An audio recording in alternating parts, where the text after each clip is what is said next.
Tapet Frank, artiste, chanteur, tradi moderne. Vraiment, depuis le début de ma carrière, je veux garder ce mythe-là même, je veux mystifier le mouvement.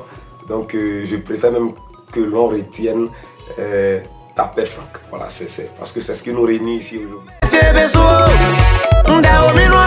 Il faut dire que Tapet Frank,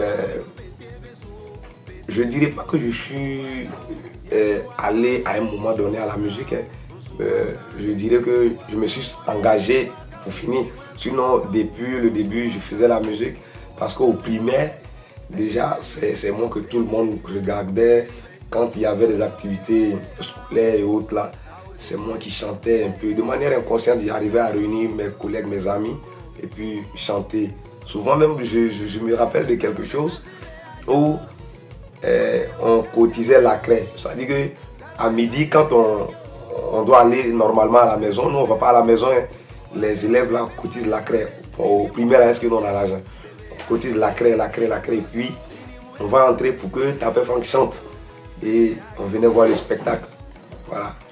J'avais d'autres qui étaient des percussionnistes, c'est-à-dire ils tapaient les tables bancs, d'autres répondaient. Le succès, ça va dépendre de celui qui la conçoit.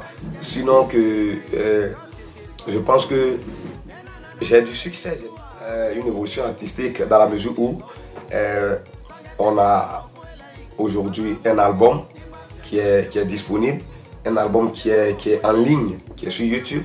Ce n'est pas permis à tout artiste de faire sortir un album d'abord et puis essayer de mettre en ligne. Il y a plein d'artistes qui sortent, mais allez sur YouTube, allez taper leur nom, vous ne verrez rien. Voilà, donc moi je pense que j'évolue parce que avec les maquettes qu'on faisait au départ, avec le Warrior qu'on faisait au lycée, aujourd'hui on arrive à concrétiser tout ça là sur des supports numériques et puis des gens se trouvent de l'autre côté de l'Occident, ils nous écoutent. Je pense que c'est une évolution, c'est un progrès. Mais on n'a pas encore atteint nos objectifs, on continue de travailler. Je fais un peu des deux. Voilà, j'arrive à captiver qui me suivent sur scène ou bien ceux qui m'écoutent. J'arrive aussi à motiver toute personne qui m'écoute. Voilà, captiver dans le sens où je suis en prestation. Je ne peux pas être en spectacle et puis toi, tu vas voir et puis tu vas dire non, tu n'es pas captivé, ça, c'est pas possible. Voilà, parce que j'ai tout ce que je vis là, j'arrive à ressortir ça pour faire vivre à l'autre personne qui me suit. Maintenant, il faut dire aussi que j'arrive à motiver dans quel sens? À travers mes textes. Quand vous écoutez toutes mes chansons, ce sont des textes très engagés. Il y a de très bons messages dedans. J'incite la jeunesse au travail. Voilà, je demande à ce que chacun travaille. Je demande à ce que personne ne baisse les bras. Il ne faut pas qu'on s'en donne à la facilité.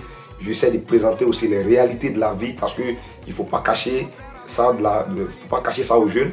La vie est très compliquée, donc il faut savoir l'aborder avec délicatesse. Donc à travers mes chansons, j'essaie de présenter toutes ces facettes-là à tous mes mélomanes. Ouais, tranquille, il faut dire que hier nous étions à un point A. Aujourd'hui, même si nous ne sommes pas à un point C, mais quand même nous ne sommes plus aussi au point A. Nous avons quand même évolué. À travers notre travail, on essaie d'amener tout le monde, voilà, à aimer la Côte d'Ivoire. On essaie d'amener tout le monde à apprécier ce que nous avons de beau ici. Parce que moi, comme je vous l'ai dit, je fais la musique tradi moderne baoulé. Et à travers cette musique-là, je voudrais ressortir voilà, nos valeurs culturelles. Et puis nos traditions ici. Je fais montre de nos traditions et de nos cultures à travers mes compositions et à travers mes spectacles. Donc quelqu'un qui est à l'extérieur, qui ne connaît pas la Côte d'Ivoire, en me voyant sur scène ou bien en écoutant les rythmiques, mes mélodies, ils peuvent dire waouh. S'il est intéressé vraiment par la musique, il peut dire waouh, c'est un pays que je dois découvrir.